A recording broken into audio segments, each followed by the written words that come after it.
નમસ્કાર દર્શક મિત્રો, કૃષિ દર્શન કાર્યક્રમમાં આપનું હાર્દિક સ્વાગત. મિત્રો, દેશ આઝાદ થયો અને ત્યારબાદ કેન્દ્ર તેમજ રાજ્ય સરકાર દ્વારા તમામ ક્ષેત્રોમાં વિકાસ માટે તેમજ જન સુખાકારી કઈ રીતે વધે તે માટે કોઈને કોઈ યોજનાઓને અમલમાં લાવવામાં આવી. દેશમાં તમામ ક્ષેત્રમાં મહિલાઓની વિશિષ્ટ ભૂમિકા પણ આપણને જોવા મળે છે. સરકારની જ્યારે વિવિધ યોજનાઓના અસરકારક અમલીકરણની વાત આવે તો તેમાં મહિલાઓનું પ્રદાન ખૂબ જ મોટું રહ્યું છે. તેવી જ રીતે દેશમાં કૃષિ અને સિંચાઈ આ ક્ષેત્રની જ્યારે વાત કરીએ ત્યારે એવી ઘણી બધી યોજનાઓ અમલમાં આવી કે જેમાં માતા બહેનોની ભાગીદારી ઉપર પણ વિશેષ ધ્યાન રાખવામાં આવ્યું. દેશના એવા પણ જિલ્લાઓ છે કે જ્યાં ભૂગર્ભ જળ ખૂબ જ ઝડપથી ઊંડા ઉતરી રહ્યા છે અને તે વિસ્તારોમાં જળ સંરક્ષણ હેતુ વિશ્વ બેંક તેમજ કેન્દ્ર સરકાર દ્વારા અમલી યોજનામાં મહિલાઓનું કેવું પ્રદાન છે તેની આજે આપણે વાત કરવી છે. મિત્રો, આજનો આપણો વિષય છે ભૂગર્ભ જળ વ્યવસ્થાપનમાં મહિલાઓની ભૂમિકા.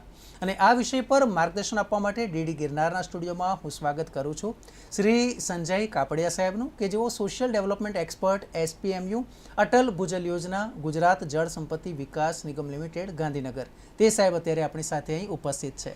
શ્રી સંજય કાપડિયા સાહેબ, આપનું ખૂબ ખૂબ સ્વાગત છે. નમસ્કાર. નમસ્કાર મિત્રો. સાહેબ, સૌથી પહેલાં જે પ્રમાણે આપણે વાત કરી, દર્શકોને માહિતી આપી છે કે ભૂગર્ભ જળ વ્યવસ્થાપનની જ્યારે વાત કરીએ છીએ તો સૌથી પહેલાં તો એ સમજ આપી છે કે વરસાદ દ્વારા આવતું જે જળ છે એ શું, અને જેને આપણે ભૂગર્ભ જળ કહીએ છીએ એ શું, અને તેવી જ રીતે જે આ યોજના છે જેની આપણે વાત કરવા જઈ રહ્યા છે તે શું છે? ખૂબ સરસ સવાલ કર્યો છે નિહલભાઈ. વરસાદ દ્વારા જે પાણી આપણને મળે છે એ પાણી સપાટી પર વહી જાય છે.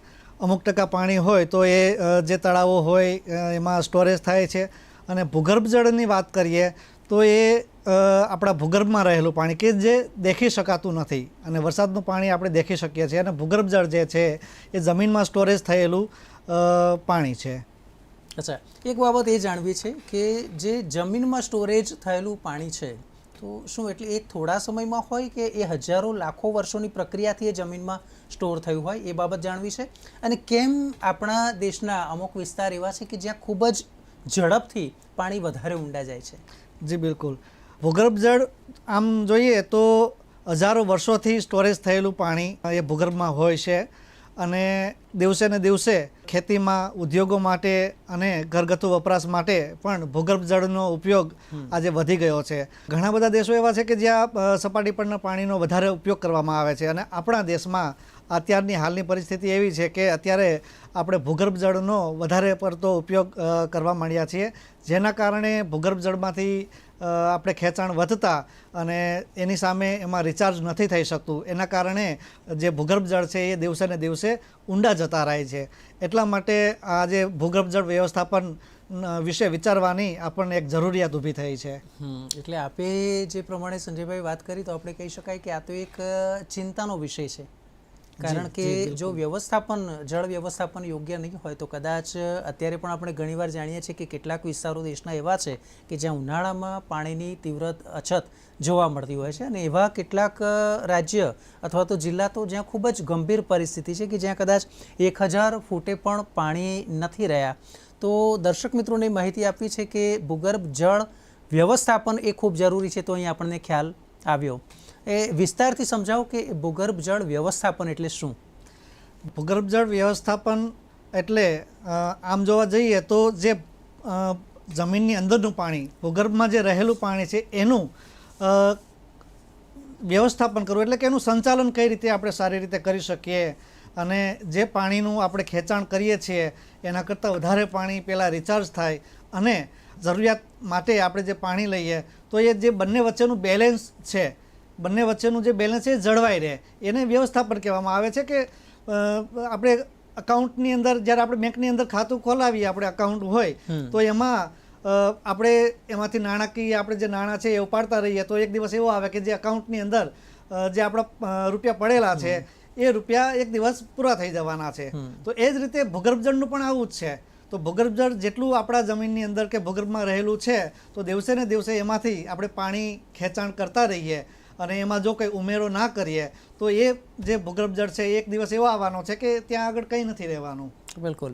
અચ્છા સાહેબ, એ જ બાબતને ધ્યાનમાં લઈને આજે વિશ્વ બેંક અને કેન્દ્ર સરકાર એમણે જે મથામણ કરીને ત્યાર પછી એક યોજના જેને આપણે અટલ ભૂજલ યોજના કહીએ છીએ, તો અટલ ભૂજલ યોજના એની થોડી વિસ્તારથી માહિતી આપો, અને આ ઉપરાંત ભારતમાં અને ગુજરાતમાં તેનું કાર્યક્ષેત્ર શું છે તે. બિલકુલ.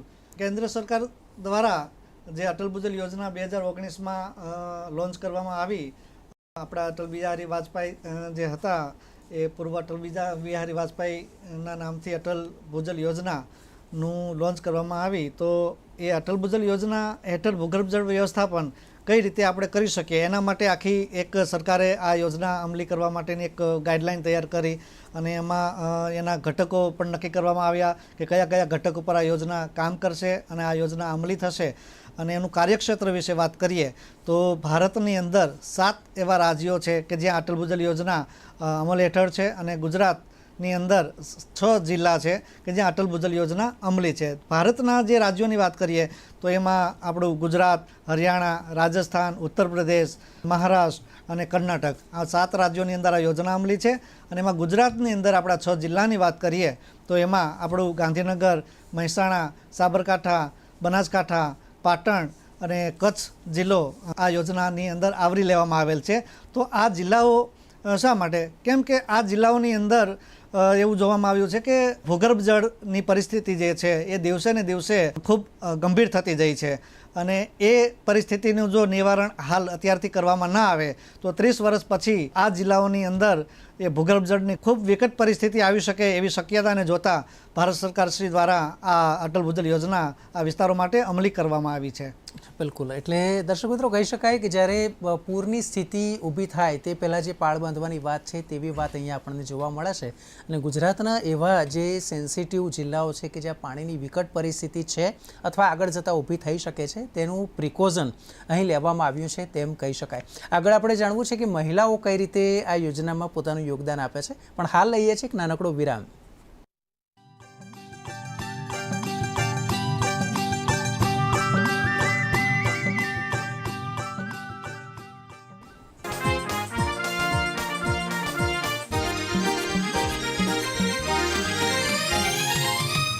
हमें सिपाही बच्चा, हाँ हमें सिपाही बच्चा, हाँ हमें सिपाही बच्चा, हाँ हमें सिपाही बच्चा.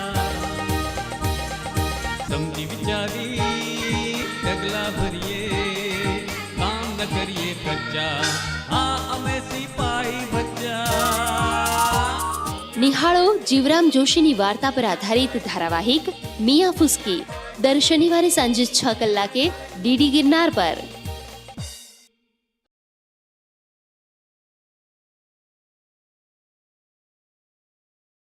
गम्मत गुलाल गम्मत गुलाल गम्मत गुलाल. સોશિયલ મીડિયાનો મારા વિડીયો મૂકીને મારી કોમેન્ટ વાંચતો હોય તો મારા લાખો ચાહક હોય તો મારા 200 વિરોધી પણ હોય તો હારીને ખરાબ 2 કોમેન્ટ આવતી એમાં. એટલે હું વાંચતો હોય મારા વિડીયો મૂકીને એમાં આવે વાહ કા ભા, એટલે હું ખુશ થઈ જાઉં. ખારું કોને લખ્યું છે? વાહ ચારણ, વાહ હાવજ, વાહ ગઢવી. ત્યાં નીચે આવે શું હાલી નીકળો છું. એટલે હું સીધો મોડો પડ્યો, હારો કોને લખ્યું છે? અને એવા સાલા ફેક આઈડી વાળા છે, જડતા નથી પણ મેં 2 તને ગોતી લીધા તો એ મારા હગાવાલા નીકળ્યા. બોલો. નિહાળો ગમ્મત ગુલાલ સોમવારથી શુક્રવાર સાંજે 6 કલાકે તથા શનિવાર અને રવિવાર રાત્રે 8 કલાકે, પુનઃ પ્રસારણ સવારે 10:30 ડીડી ગિરનાર પર.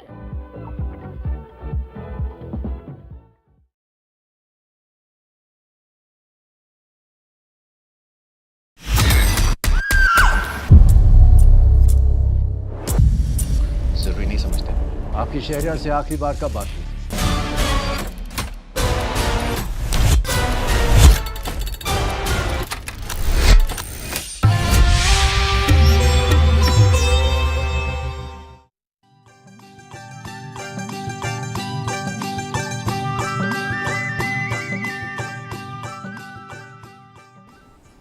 તો વિરામ બાદ આપનું સ્વાગત છે. આપ નિહાળી રહ્યા છો કૃષિ દર્શન કાર્યક્રમ, અને આજનો આપણો વિષય છે તે છે ભૂગર્ભ જળ વ્યવસ્થાપનમાં મહિલાઓની ભૂમિકા. સંજય કાપડિયા સાહેબ અત્યારે અહીંયા ઉપસ્થિત છે ને તેઓ આ વિષય અંગે માર્ગદર્શન આપી રહ્યા છે. સાહેબ, આપણે બ્રેક પહેલાં જે આપણે વિસ્તારથી સમજ્યા કે અટલ ભૂજલ યોજના અને ખાસ કરીને કેમ ભૂગર્ભ જળ વ્યવસ્થાપનની જરૂર પડી, હવે આપણે એ મુદ્દા પર આવીએ કે અટલ ભૂજલ યોજનાના ઘટકો કયા કયા અને મહિલાઓ કઈ રીતે આપણને ખૂબ જ મદદરૂપ સાબિત થાય છે. મહિલાઓની વાત કરીએ તો દેશના તમામ એવા ક્ષેત્રો જે છે, માનો કે રાજકારણ હોય કે પછી મીડિયા હોય, કૃષિ હોય કે કોઈ પણ વિસ્તાર જોઈએ તો ત્યાં આગળ મહિલાઓની ભૂમિકા રહેલી છે અને મહિલાઓની સક્રિય ભાગીદારી થકી કોઈ પણ યોજના જે હોય એ અમલી સારી રીતે થઈ શકે છે. અને આપણા દેશની અંદર ઘણી બધી એવી યોજનાઓ અમલમાં આવી કે જેમાં મહિલાઓની ભાગીદારી થકી અને એ યોજનાનું અમલીકરણ સફળતાપૂર્વક થઈ શક્યું છે. એટલા માટે એમ કહેવાય છે કે ભૂગર્ભ જળ વ્યવસ્થાપનની જે આ અટલ ભૂજલ યોજના છે એમાં પણ મહિલાઓની ભાગીદારી અત્યંત એમાં જરૂરી થઈ પડે છે. કેમ કે આફ્ટર ઓલ પાણીનો જે મુદ્દો છે, ભૂગર્ભ જળનો જે મુદ્દો છે, એમાં ક્યાંક ને ક્યાંક મહિલાઓ પણ પાણી સાથે સંકળાયેલી છે. સવારથી સાંજ સુધી જોઈએ તો પાણીનો જે પ્રશ્ન છે એ મહિલાઓ સારી રીતે સમજતી હોય છે. એટલા માટે આ ભૂગર્ભ જળ વ્યવસ્થાપનને મહિલાઓ સાથે સાંકળવામાં આવી છે. અચ્છા સાહેબ, એક બાબત એ જણાવી છે કે જ્યારે આ વિષય પર ચર્ચા કરીએ છીએ તો ઘણીવાર આપણે એ પણ જોયું છે કે જે તે ગામ હોય એમાં પાણી સમિતિ ની રચના કરવામાં આવે છે, તો એમાં પણ આપણે કેટલીક રિઝર્વેશન રાખી છે કે આટલી મહિલાઓ હોવી ફરજિયાત છે. આ ઉપરાંત જે કોમ્યુનિટી રિસોર્સ પર્સનની વાત કરવામાં આવે તો એમાં પણ ક્યાંક આપણે મહિલાઓ છે તેના દ્વારા બીજી મહિલાઓને સરળતાથી સમજ પડે એવો એક પ્રયાસ છે, એની માહિતી આપશો. જી બિલકુલ. અટલ ભૂજલ યોજના હેઠળ જેમ આપે વાત કરી તો નીચલા સ્તરે એટલે કે ગ્રામ્ય કક્ષાએ, ગ્રામ પંચાયત કક્ષાએ પાણી સમિતિ બનાવવામાં આવે છે. એ પાણી સમિતિની અંદર આપણે એક પ્રાવધાન નક્કી કર્યું છે કે મહિલાઓની પણ ભાગીદારી આપણને આ અટલ ભૂજલ યોજનામાં મળી રહે તેના માટે એ પાણી સમિતિમાં પણ આપણે મહિલાઓને સભ્ય તરીકે સ્થાન આપીએ છીએ. ઘણા બધા એવા ગામો છે કે જ્યાં પાણી સમિતિના અધ્યક્ષ તરીકે મહિલા કાર્યભાર સંભાળે છે અને 30% લઈને 35% સુધીની આપણને આ પાણી સમિતિમાં મહિલાઓની ભાગીદારી પણ મળી રહી છે. અને જેમ આપણે વાત કરી CRP એટલે કે કમ્યુનિટી રિસોર્સ પર્સન કે જે ગ્રામ પંચાયત કક્ષાએ એક વોલન્ટિયર તરીકે અટલ ભૂજલ યોજના હેઠળ આપણને સેવા આપી રહ્યા છે. તો એ કમ્યુનિટી રિસોર્સ પર્સન એટલે કે CRP તરીકે ઘણા બધા ગ્રામ પંચાયતમાં મહિલા પોતાની ભૂમિકા ભજવે છે અને જે અટલ ભૂજલ યોજના માટે કામગીરી આપણે નીચલા સ્તરે કરવાની હોય છે એમાં મહિલાઓ આગળ આવીને અને CRP તરીકે સ્વયંસેવક તરીકે એ પોતાની ફરજ બજાવે છે. સંજય સર, એક બાબત આપણે દર્શક મિત્રોને એ સમજાવી છે કે ઘણીવાર આપણે જ આપણા ઘરમાં જ જો આપણે વાત કરીએ ને પાણી માટે, તો મહિલાઓ માટે આપણે ઘણીવાર કહીએ કે બિનજરૂરી પાણી ના વેડફવું, કપડાં છે 2 કે 3 વાર આપણે તારવીએ એટલે સુકાઈ જાય એટલે વધારે પાણીનો ઉપયોગ ના કરવો, કે પછી વાસણ ધોતી વખતે. તો આ બધી જ બાબત છે ક્યાંક જે પાણીના કરકસરપૂર્ણ ઉપયોગની વાત છે અને ક્યાંક ને ક્યાંક જે ડિમાન્ડ અને સપ્લાય છે પાણીનું એને બેલેન્સની વાત આવે છે.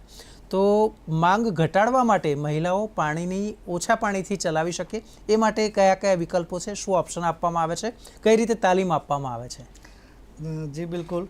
જેમ આપણે વાત કરી કે મહિલાઓ ઘરગથ્થુ પાણીનો વપરાશમાં ડાયરેક્ટલી જોડાયેલી હોય છે, તો એમાં ઘણી વખત એવું જોવા મળે છે આપણને કે જેમને ખ્યાલ નથી, જેમને અંદાજો નથી કે ભૂગર્ભ જળ શું છે અથવા તો પાણીની કિંમત શું છે, તો ત્યાં આગળ પાણીનો વેડફાટ પણ આપણને જોવા મળતો હોય છે.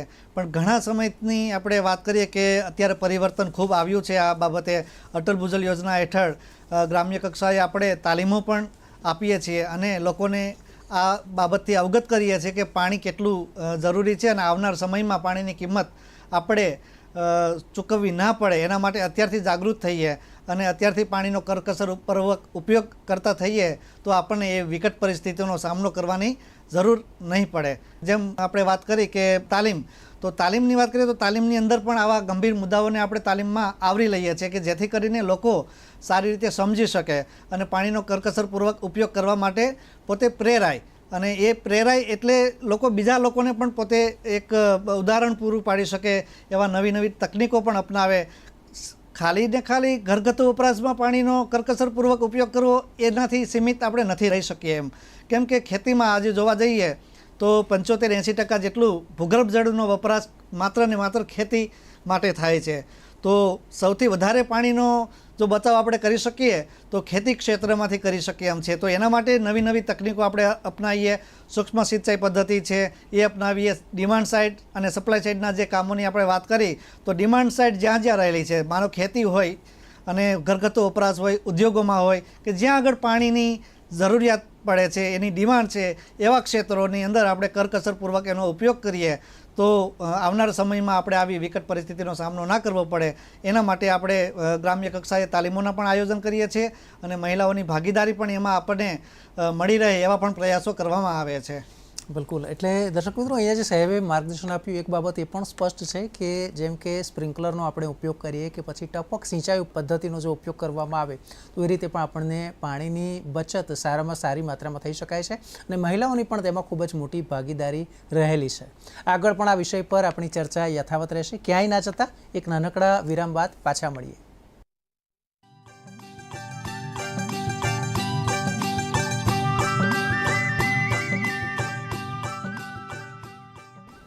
સાચી સમજણ, સાચા જ્ઞાનથી પોઝિટિવ તરફ જવાય. હંમેશા પોઝિટિવ રહેવું. પોઝિટિવિટી પોતાને આનંદ આપે, સામાન્ય સુખ આપે, નિરોગી બનાવે, સંસારી દુઃખો ના થાય, આપણને પોતા માનસિક દુઃખો ના થાય. પછી નક્કી કરો કે મારે નેગેટિવના પક્ષમાં રહેવું જ નથી, જીવનમાં હંમેશા પોઝિટિવ જ રહેવું છે. હવેથી નિહાળો પૂજ્ય દીપકભાઈને સમજણની પ્રયોગશાળા કાર્યક્રમમાં દૂરદર્શન ગિરનાર ઉપર દરરોજ રાત્રે 9:30 થી 10:30 કલાકે.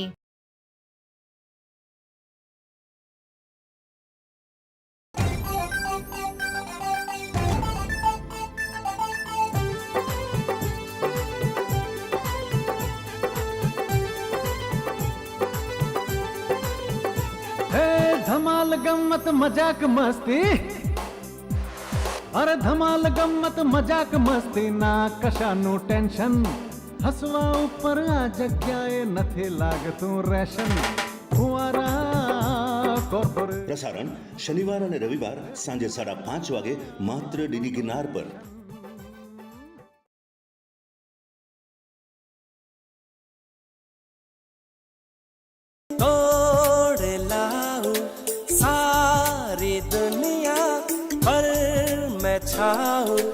बस इतना साहब है. एक चतुर नार बड़ी होशियार, अपने ही जाल में हंसत जात, हम हंसत जात. अरे एक चतुर नार बड़ी होशियार. कितना प्यारा तुझे रब ने बनाया, जी कर देखता रहूं. कितना सोना तुझे रब ने बनाया, जी करे देखता रहूं.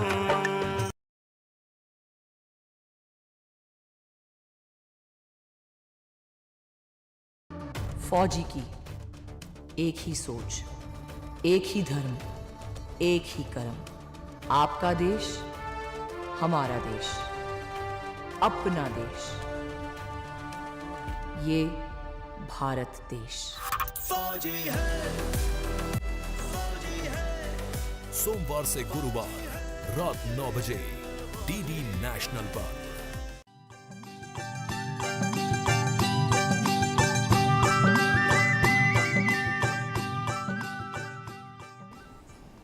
વિરામ બાદ આપનું સ્વાગત છે. મિત્રો, આપણે આજે વાત કરી રહ્યા છીએ કે અટલ ભૂજલ યોજના, જેમાં ખાસ કરીને ભૂગર્ભ જળ વ્યવસ્થાપનની વાત કરવામાં આવે છે, તેમાં મહિલાઓની ભૂમિકા કેવી છે અને આ જ વિષય પર સંજય કાપડિયા સાહેબ અત્યારે સ્ટુડિયોમાં આપણી સાથે છે. તેઓ આપણને માર્ગદર્શન આપે છે. સાહેબ, એક બાબત એ જાણવી છે કે આપણે એ તો કહ્યું કે માંગ કઈ રીતે આપણે ઘટાડી શકાય. હવે બીજી એક બાબત એ જાણવી છે કે પાણીની જો વાત કરવામાં આવે તો સામાન્ય રીતે તો આપણને વરસાદી પાણી મળે અને એ તો માત્ર ચોમાસામાં મળે, તો બાકીના 2 મહિના આપણને કુદરતી સ્ત્રોત જે વરસાદનું પાણી છે તે નથી મળતું. તો પુરવઠો વધારવા માટે શું કરવું, અથવા તો જે વરસાદનું પાણી આવ્યું છે તે જમીનમાં ઉતારવા માટે શું કરવું જોઈએ? ભૂગર્ભ જળ વ્યવસ્થાપનની જે આ અટલ ભૂજલ યોજના છે એમાં આ ડિમાન્ડ સાઇડ અને સપ્લાય સાઇડ જે પુરવઠો વધારવાની આપણે વાત કરી, તો આ ઘટકોને પણ એમાં સમાવેશ કરવામાં આવ્યો છે કે ડિમાન્ડ સાઇડની અંદર પાણીનો કરકસરપૂર્વક ઉપયોગ થાય, આવી નવી નવી તકનીકો અપનાવીએ, અને સપ્લાય સાઇડની અંદર કે જેવા પાણીના પુરવઠો વધારવા માટેના કામો થાય. કેમ કે ચોમાસું 3 કે 4 મહિના સુધી હોય, સારો વરસાદ પડે. પણ હાલની પરિસ્થિતિમાં શું થાય છે કે ગામનું પાણી જે છે, વરસાદ આવે અને એ ગામનું પાણી નદી મારફતે વહીને દરિયામાં જતું રહેતું હોય છે. તો કન્સેપ્ટ આપણે એવો અપનાવીએ છીએ આ યોજના હેઠળ કે ગામનું પાણી ગામમાં અને સીમનું પાણી સીમમાં. તો જેટલો વરસાદ પડ્યો હોય એ પાણીને જો આપણે સાચવી લઈએ અને એનું સ્ટોરેજ આપણે કરીએ અને ભૂગર્ભ જળમાં રૂપાંતરિત એને કરીએ, એટલે કે ભૂગર્ભમાં એ પાણીને ઉતારીએ, રિચાર્જ કરીએ, તો આપણે એ પાણીનો જે મહત્તમ ઉપયોગ કરી શકીએ છીએ. અચ્છા, એક બાબત એ પણ છે કે જ્યારે ભૂગર્ભ જળ વ્યવસ્થાપનની વાત આવે છે તો મહિલાઓની ભાગીદારી વધે એ માટે આપણે કોઈ અવેરનેસ કેમ્પ અથવા તો એવા તાલીમ કાર્યક્રમ અથવા તો આખા દિવસમાં 4-5 કલાકની તાલીમ, આવી કોઈ વ્યવસ્થા આપણે કરીએ છીએ અને ગામે ગામ આપણે જઈએ છીએ કે તાલુકા કક્ષાની તાલીમ હોય છે? ના, એમાં નેહલભાઈ હું આપને વાત કરું તો મહિલાઓ માટેની સ્પેસિફિક આપણે વાત કરીએ તો મહિલા મિટિંગોનું આયોજન પણ આ યોજના હેઠળ આપણે કરવામાં આવે છે. જે 1873 ગ્રામ પંચાયતો આ યોજના હેઠળ આપણે આવરી છે, તો એ 1875 ગ્રામ પંચાયતની હેઠળ આપણે મહિલાઓ માટે પણ અલગ અલગ સમયે આવા પ્રોગ્રામો કરતા રહીએ છીએ, આવા કાર્યક્રમો કરતા રહીએ છીએ કે જેમાં મહિલાઓને માટે આ યોજનાનું અમલીકરણ જે કર્યું છે, તો એ યોજના હેઠળ મહિલાઓ પોતે કઈ રીતે આગળ આવી શકે અને મહિલાઓ ભૂગર્ભ જળ વ્યવસ્થાપનને કઈ રીતે સારી રીતે સમજી શકે, એના માટે પણ આપણા પ્રયાસો સતત ને સતત ચાલુ હોય છે. તાલુકા કક્ષાએ તાલીમો થાય છે, જિલ્લા કક્ષાએ તાલીમો થાય છે, ગ્રામ પંચાયત કક્ષાએ આપણે તાલીમોનું આયોજન કરીએ છીએ. 1 વર્ષની અંદર 6 વખત દરેક ગામની અંદર આપણે તાલીમો કરીએ છીએ. તો એ તાલીમોની અંદર પણ મહિલાઓ મોટી સંખ્યામાં ઉપસ્થિત રહે એવા પણ પ્રયાસો કરવામાં આવે છે. અગાઉથી આપણે જે ગામની કાર્યશીલ મહિલાઓ હોય એમના મારફતે આપણે એક આખું આયોજન કરવામાં આવે છે અમારા નીચલા લેવલે, કે જ્યાં ટ્રેનરો જતા હોય છે અને એ ગામની અંદર અમારા જે CRP કામ કરી રહ્યા છે અને અમારા જે જિલ્લા અમલીકરણ ભાગીદારો કામગીરી કરી રહ્યા છે. તો આ તમામના પ્રયાસોથી, સહિયારા પ્રયાસોથી અને મહિલાઓ માટે સમયાંતરે આવા પ્રોગ્રામો કરવામાં આવે છે જેથી કરીને મહિલાઓ પણ આગળ આવે. કેમ કે નેહલભાઈ, મહિલાઓની જ્યારે આપણે વાત કરીએ છીએ ને, તો એ એટલા માટે કે ઘરનું જે સંચાલન કહેવાય તો મહિલાઓ કરતી હોય છે. અને આમ જોવા જઈએ તો પુરુષ આપણા ઘરની અંદર વાત કરીએ તો મહિલાઓનું વધારે માનતા હોય છે, અથવા તો મહિલા જે કહે એ કરવું પડતું હોય છે, આવું પણ જોવામાં આવે છે. તો જ્યારે મહિલા પોતે આગળ આવે અને આ યોજનાને સારી રીતે સમજે તો એ એમના ઘરમાં પણ આ વસ્તુને અમલ કરવા માટે કહી શકે છે. ઘણા બધા ગામો એવા છે નેહલભાઈ કે જ્યાં આગળ આપણને જોવા મળ્યું છે. જેમ સૂક્ષ્મ સિંચાઈ પદ્ધતિની વાત કરી આપે કે ટપક અને ફુવારા, તો ટપક અને ફુવારા આવી સૂક્ષ્મ સિંચાઈ પદ્ધતિ અપનાવવા માટે અટલ ભૂજલ યોજના હેઠળ આપણા વધારાના 15% સબસિડી આપીએ છીએ. જે ખેડૂતો GGRC મારફતે 70% સબસિડીથી સૂક્ષ્મ પદ્ધતિ અપનાવતા હતા અને પ્રોત્સાહન, જી બિલકુલ, પ્રોત્સાહન આપતા હતા. તો એ 70%ના એમાં 15% એડ કરીને આપણે અત્યારે 85% જેટલી સબસિડી મળવા પાત્ર થાય છે. તો ઘણા બધા ગામો એવા જોયા છે કે જ્યાં આગળ જે ઘરની મહિલા હતી એમણે ફોર્સપૂર્વક એમને વાત કરી અને એમના ઘરમાં વાત કરી કે ભાઈ આપણે આ સૂક્ષ્મ સિંચાઈ પદ્ધતિ અપનાવી છે, ખેતરમાં તમે જે રીતે પાણી ચલાવો છો એ રીતે આપણે નથી ચલાવવાનું. અને પુરુષે આખરે એ કામ કરવું પડ્યું અને કામ કર્યા પછી એમને સારું લાગ્યું કે ભાઈ નહીં, એના અનુભવો પણ આપણે અભિપ્રાય લીધા એમના. તો એમણે ઘણા બધા પુરુષો એવું કહે છે કે ભાઈ હું આ પદ્ધતિ અપનાવવા માટે તૈયાર નહોતો, પછી મારા ઘરેથી આ મને કહેવામાં આવ્યું અને અમારા ઘરે આવી બધી ચર્ચાઓ થવા માંડી, એટલા માટે મેં અપનાવી અને અપનાવ્યા પછી આજે સારી રીતે એમાં પાણીનો બચત પણ થાય છે અને અમારો જે ખર્ચ પહેલાં આવતો હતો ખેતીમાં એ ખર્ચ પણ ઓછો થયો છે. બિલકુલ. અચ્છા, એક બાબત એ જ જાણવી છે આપણે કે જ્યારે અટલ ભૂજલ યોજનાની વાત કરીએ છીએ તો તેનું અસરકારક વ્યવસ્થાપન થાય તે માટે આપણો તો આ વિભાગ ખરો છે, ગુજરાત રાજ્ય જળ સંપત્તિ, પણ સરકારશ્રીના બીજા વિભાગ પણ ખરા કે જે ઇન્ટરકનેક્ટેડ છે? જી બિલકુલ, લાઇન ડિપાર્ટમેન્ટ આપણે એમને કહીએ છીએ કે જે વિભાગો આ યોજના સાથે સંકળાયેલા છે અને અટલ ભૂજલ યોજના હેઠળ જે આપણે વોટર સિક્યુરિટી પ્લાન બનાવીએ છીએ અને એ વોટર સિક્યુરિટી પ્લાનની અંદર ગ્રામ પંચાયત કક્ષાએ જે આપણે પાણી સમિતિ છે એ લોકો ભેગા થઈને એક નક્કી કરે છે કે આપણા ગામની અંદર પાણીનો પુરવઠો વધારવા માટે અને સપ્લાય સાઇડ માટે કયા કયા કામો આપણે લેવા. તો એમાં વોટર સિક્યુરિટી પ્લાનની અંદર એ બધા કામો સમાવવામાં આવે છે અને એ જે કામો હોય એ કામો નું કન્વર્જન્સ થકી આપણે એનું અમલીકરણ કરીએ છીએ. તો એ કન્વર્જન્સ થકી જે અમલીકરણ કરવામાં જુદા જુદા વિભાગો આપણી સાથે કાર્યરત છે, જેમ કે મનરેગા હોય, સુજલામ સુફલામ હોય, વોટર શેડ હોય, તો આવા જુદા જુદા વિભાગો જે કામગીરી કરે છે એ વિભાગોની સાથે રહીને ડિમાન્ડ સાઇડના સપ્લાય સાઇડના કામો થાય છે. બિલકુલ સાહેબ, એક બાબત એ પણ જોવામાં આવી છે કે છેલ્લા કેટલાક વર્ષોથી જે પ્રમાણે ગુજરાત અને દેશભરમાં જે પ્રયાસ કરવામાં આવ્યા છે કે રાસાયણિક ખેતી છોડીને ખેડૂત મિત્રો છે તે પ્રાકૃતિક ખેતી તરફ વળે, કે જેને કારણે જે કેમિકલ્સથી થતા જે નુકસાન હોય તે અટકાવી શકાય. તો શું જળ વ્યવસ્થાપનની વાત કરીએ તો ભૂગર્ભ જળ વ્યવસ્થાપન અને પ્રાકૃતિક ખેતી એને કોઈ સંબંધ ખરો? બિલકુલ સંબંધ છે, કેમ કે પ્રાકૃતિક ખેતીની જ્યારે આપણે વાત કરીએ છીએ તો એમાં ગાય આધારિત ખેતી પણ એક મુદ્દો છે. તો ગાય આધારિત ખેતી અથવા તો પ્રાકૃતિક ખેતી તરફ જે ખેડૂતો વળે છે એ ખેડૂતોને એક તો એના જે ઉત્પાદનો છે એના સારા લાભ મળે છે અને લોકોને ચોખ્ખું ખાવાનું મળે છે. તો પ્રાકૃતિક ખેતી જ્યારે આપણે કરીએ છીએ તો ખેતીની અંદર જે જીવાણુ છે, જે આપણે અળસિયા કહીએ છીએ, એ અળસિયાઓ જે જમીનની અંદર એના છિદ્રો કરતા હોય છે અને જ્યારે વરસાદ આવે તો એ ભૂગર્ભ જળની સપાટીમાં વધારો થાય છે. એ પ્રાકૃતિક ખેતી થકી આપણે ભૂગર્ભ જળની અંદર વધારો પણ કરી શકીએ છીએ. આ રીતે આ બંને વાત એક સાથે જોડાયેલી છે. બિલકુલ, એકબીજા સાથે સંલગ્ન છે એવું ચોક્કસથી કહી શકાય ને. બંનેના ફાયદા છે, કારણ કે એક છે જે જળ બચાવે છે અને બીજું છે તે રાસાયણિક એમાંથી મુક્તિ આપે છે ને સારો આપણા માટે અનાજ તૈયાર કરે છે. અચ્છા, એક સંદેશની વાત કરવામાં આવે, ગુજરાતમાં જે આપણા માતા બહેનો જળ વ્યવસ્થાપનમાં કઈ રીતે એ ભાગીદારી આપી શકે, શું સંદેશ આપશો દર્શકોને? બિલકુલ, માતાઓ બહેનોને આપણે સંદેશો એક જ વાતનું એમણે કહીશ કે ભૂગર્ભ જળ વ્યવસ્થાપન એ આજનો અત્યંત જરૂરી વિષય બની રહ્યો છે. કેમ કે અત્યારે આપણે જાગૃત નહીં થઈએ તો 30 વર્ષ પછી વિકટ પરિસ્થિતિ આવે. વિકટ પરિસ્થિતિની હાલની પેઢીને કદાચ ખબર નહીં હોય કે જૂની પેઢી હતી એમને ખબર હશે કે જ્યારે પાણી આપણા ભૂગર્ભની અંદર નહીં રહે તો સ્થળાંતર કરવું પડશે. જેમ આપણે જૂના સમયની અંદર કચ્છની વાત કરીએ તો ત્યાં રેગિસ્તાન જેવું જેમ કહેવાય કે રણ વિસ્તાર હતો, તો ત્યાંથી ગામડાઓ જે હતા એ ધીમે ધીમે સ્થળાંતર કરીને શહેરોમાં વસ્યા. તો આવી વિકટ પરિસ્થિતિ ના આવે એના માટે આપણે અત્યારથી સજાગ થઈએ. તો અત્યારથી સજાગ થવા માટે ખાલી ને ખાલી પુરુષોથી કાંઈ આપણે નથી કરી શકવાના. મહિલાઓ આગળ આવે, મહિલાઓ આ વિષયને સારી રીતે સમજે, કેમ કે પાણી સાથેનો જે સંબંધ છે એ મહિલાઓને સારી રીતે ખબર છે કે પાણી સવારથી લઈને સાંજ સુધીમાં આપણે કરકસરપૂર્વક એનો ઉપયોગ કરતા હોઈએ છીએ અને પાણી માટે કેટલી મુશ્કેલી વેઠવી પડતી હોય છે એ પુરુષ કરતાં મહિલા બહુ સારી રીતે, ખૂબ સારી રીતે સમજતી હોય છે. એટલા માટે આપણે માતાઓ અને બહેનોને એક આ વિષયની સાથે આપણે એને સાંકળ્યા છે અને ભાગીદારીની વાત કરીએ છીએ. કેમ કે મહિલાઓ કોઈપણ ક્ષેત્રની અંદર જ્યારે આગળ આવે છે તો ત્યારે એ ક્ષેત્ર કહેવાય કે એ યોજના કહેવાય કે વિષય કહેવાય એને સારી રીતે સફળતાપૂર્વક એનું આપણે અમલીકરણ કરી શકતા હોઈએ છીએ.